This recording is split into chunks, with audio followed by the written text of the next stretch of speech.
how do you feel about when people say that, because I've had people tell me that because you're Christian and Catholic, you're not equally yoked at that point. What would be your response to something like that? I feel like it doesn't entirely... That's an interesting question. I don't know if we've ever been asked that. I've never... Well, okay. Let's back up. There have been times in history, of course, when Catholic Protestant marriages were not recognized. They were not legal.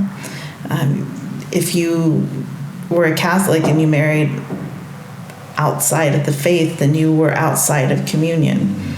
So historically, that has been an issue.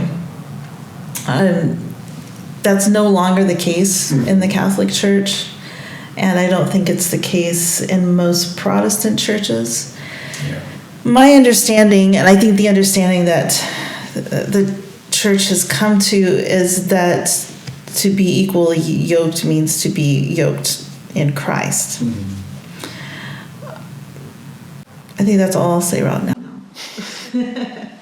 Yeah, that's been the whole mindset for me. I'm like, well, if we're yoked in Christ, our denominations shouldn't entirely matter at that point. I'm looking at the relationship. I'm looking at with other people. I'm like, okay, or for my friend, he's planning. Oh, I forgot his girlfriend knows. So I thought I was about to spoil it, but he's planning to get engaged soon, and I recently learned something interesting about how they used to yoke back then.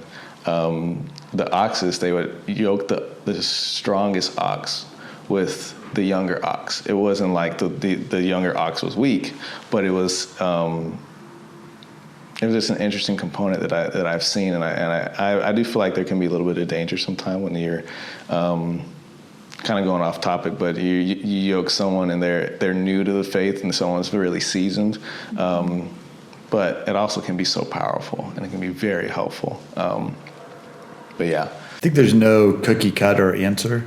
I think each situation is unique, and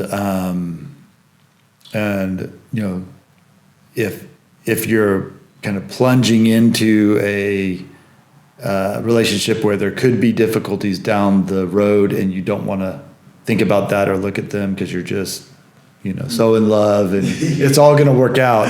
Exactly. That's when that kind of language becomes okay, well, you want to think about this. It's wisdom to consider the potential, what's going to happen 10 years from now when you both have kids. Are you going to want them to be Catholic? Yes, of course. Are you going to want them to be Protestant? Yes, of course. Okay, we need to deal with this before. But we were in a different situation where, we knew the Lord was calling us. And so there was an element of faith there. But, one of the important, I think, aspects of our marriage is one of mutual submission.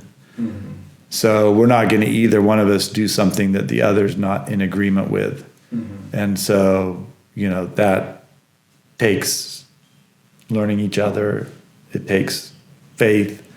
It takes love. But the end result is really beautiful. I mean, in the end, what marriage is equally yoked? We're all different. We're all, and so, but it works because God makes it work.